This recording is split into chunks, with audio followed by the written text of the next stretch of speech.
Pessoal, então vamos falar um pouquinho sobre física dos fluidos, mais especificamente sobre o princípio de Pascal? Vamos lembrar onde que estão esses fluidos em nossas vidas?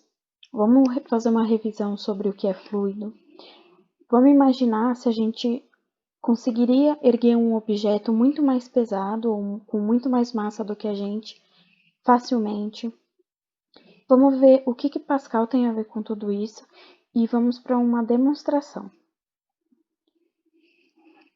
Bom, onde que estão esses líquidos? Eles estão em tudo. Veja você, lá no nosso sistema sanitário, de água, recolhimento de esgoto, nós temos lá todas essas tubulações complicadas que trazem a água tratada para nós e depois levam de volta o esgoto para outras regiões. Quer dizer, tudo isso foi feito para lidar com líquidos, né, com fluidos. Então, temos líquidos aí nessa situação. Temos o impacto direto de fluidos quando a gente fala de plataformas de petróleo, que ficam ali, muitas delas, né, nem todas, mas algumas ficam no mar, né? E também o petróleo, né, que ele entra no nosso cotidiano como derivados de plástico, borracha, etc. E ele é um fluido viscoso e complexo, né? Então, e finalmente, outro fluido complexo que a gente conhece bem é o sangue, que circula no nosso organismo. A gente tem cerca de 5 a 7, 8 litros de sangue no organismo, e esse também é um fluido complexo. Então, veja, a física dos fluidos está presente em muitos ramos das ciências, né?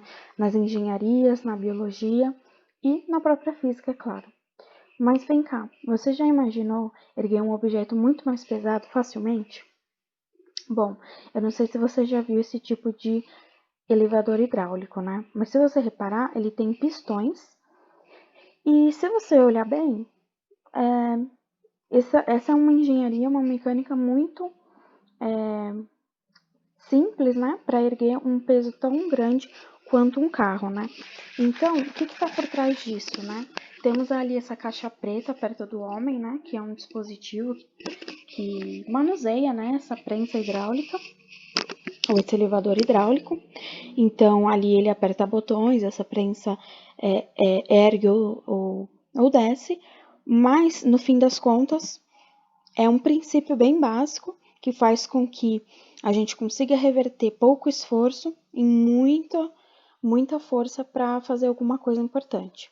Se você nunca viu isso, talvez você já tenha reparado que as cadeiras de salão de beleza, quando alguém quer erguer a pessoa que está sentada, facilmente você aperta um pedal que fica embaixo dela e a pessoa sobe muito facilmente. E por trás dessas duas mecânicas tem algo em comum. E o que seria isso? É uma ideia de que nós temos aqui vasos comunicantes, né? O próprio nome sugere que eles se comunicam através dessa parte inferior, né? Então, temos ali um vaso mais fininho e um vaso mais largo. E essa parte, essa haste, né, laranja, quando a gente pressiona ela empurra esse líquido lá para aquele vaso maior, fazendo com que eu erga alguma coisa muito maior do que a força que eu estou fazendo ali, né? Bem desproporcional. E a gente vai entender um pouquinho por que é desproporcional. Bom, mas antes de mais nada, vamos fazer uma revisão. Você lembra das principais definições de fluido e pressão? Aqui vão algumas. Então vamos lá. Essas flechinhas vermelhas, elas estão aí para nos lembrar da pressão atmosférica, não tem como a gente fugir dela. Essa é a pressão que o ar, né, a coluna de ar que existe na Terra, faz na superfície terrestre. Então, não tem onde a gente esteja aqui na Terra que a gente não vá sofrer a ação da pressão atmosférica.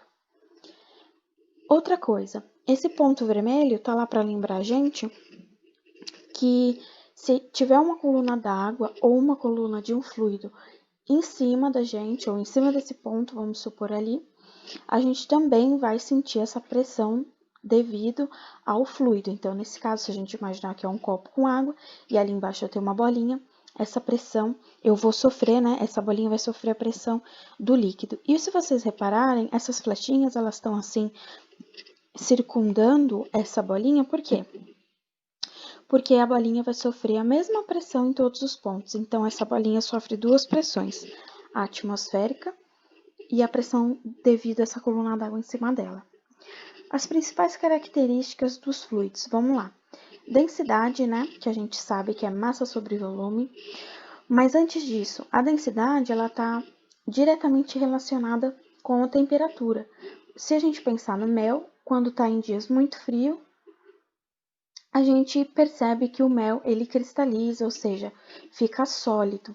E quando a gente tem dias muito quentes, o mel, ele fica mais fluido, fica mais líquido, né? Isso está diretamente relacionada à viscosidade que alguns fluidos têm, né? A água, ela tem a densidade 1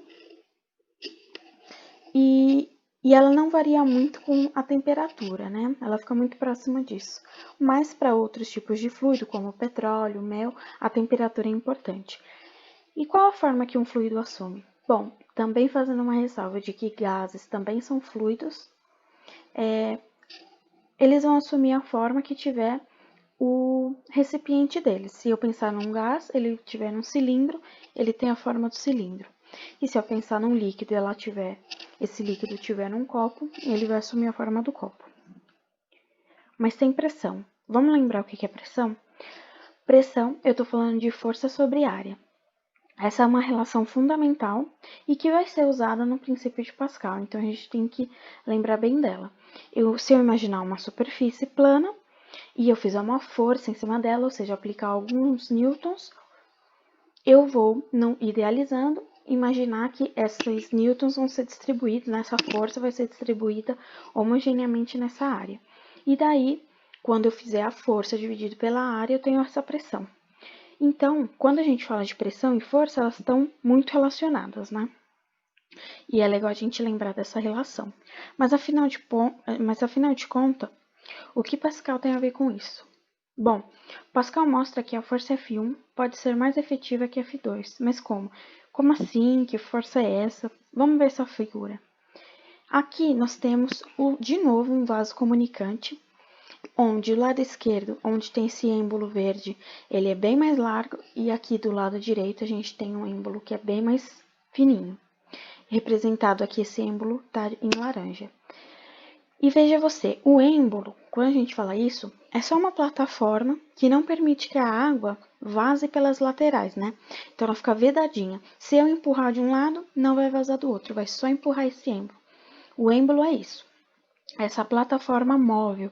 Então, se eu empurrar aqui com essa força F1, lá no laranjinha, ele vai empurrar essa coluna d'água e todos os pontos vão sofrer a mesma pressão e vão chegar lá no êmbolo 2. Só que veja você, essa pressão ou essa força, ela vai chegar ampliada. Por quê? Porque a largura ou a área desse vaso do lado esquerdo, esse vaso do lado verde, ela é bem maior. Então, veja você, para mim adquirir a área do êmbolo 2, eu teria que pegar 3 vezes o êmbolo 1. É isso que está dizendo aqui nesse caixotinho rosinha. Ele está dizendo que a área 2 é 3 vezes a área 1. Ou seja, para mim conseguir essa área do êmbolo verde, eu deveria somar 3 vezes essa área do êmbolo 1. E daí sim, eu teria ali uma área igual. Porém, não é isso que nós temos, né? Nós temos realmente êmbolos com tamanhos diferentes. Faz com que eu amplie essa força que chega no maior êmbolo. E também causa o contrário. Se eu abaixar o êmbolo verde, eu entendo que a força é 3 vezes reduzida, ou seja, ela não é capaz de empurrar o êmbolo maior. E nós vamos ver na demonstração como isso acontece. Então, não se preocupe, vamos entender um pouquinho mais disso na demonstração. No princípio de Pascal, é muito importante que a gente esteja atento ao fato de que, quando nós temos um ponto lá em cima sofrendo uma força, né, representada ali pelo martelinho, esse ponto, assim como todos os outros nessa garrafa esquisita, né, que tem dois bocais, todos esses pontos vão sofrer a mesma força. Então, a mesma força que o martelo bate nesse pontinho vermelho, vai ser a mesma força que sai nessa outra seta na horizontal e também nesse outro ponto que está representado pelo bocal que abre. Para a demonstração e falar mais um pouquinho sobre isso. Essa demonstração você também pode fazer. Basta que você consiga 2 seringas, cada uma de um tamanho que você conseguir. Aqui nesse caso, nós vamos ter uma seringa que tem 3 vezes o diâmetro da outra. Você precisa de um tubo flexível para encaixar na pontinha dessas seringas. Você precisa de um suporte para colocar essas seringas, né? Porque daí a gente consegue fazer alguns testes. Quando eu abaixo a seringa maior, o que acontece com o líquido, que vai para a seringa menor, qual força, né? Qual a força que eu tenho que fazer para levar a água de um lado para o outro. Então, esses são os testes. Então, vamos ver a demonstração?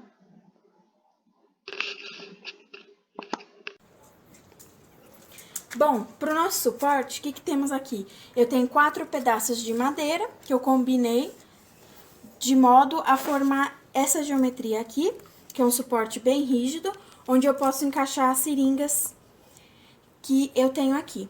No caso, eu fiz 3 furos, cada um para o tamanho de uma seringa diferente, né? Então, essa aqui é a seringa de 60 ml, seringuinha de 3 ml e finalmente a de 10 ml. Coloco aqui o meu suporte numa superfície reta. Tenho as seringas, essa daqui é a de 10 ml, onde eu colei um pedaço redondo de plástico para suportar a massa de teste, né, que eu vou usar.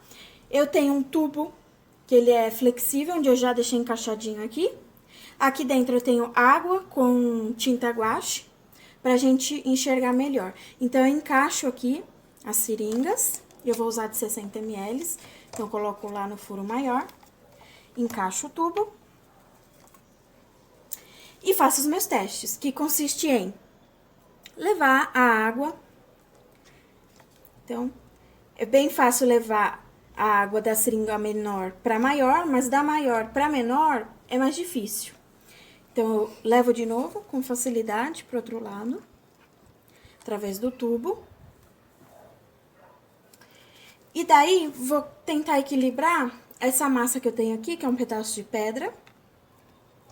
Vou tentar equilibrar aqui nesse êmbolo da seringa maior. E vou reparar que o êmbolo não tá se movendo.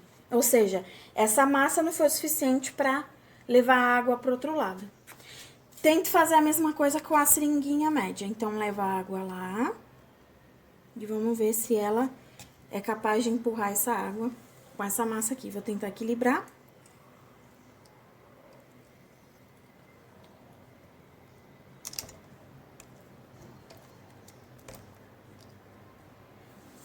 E vejo que ela consegue levar lá a água para o outro lado.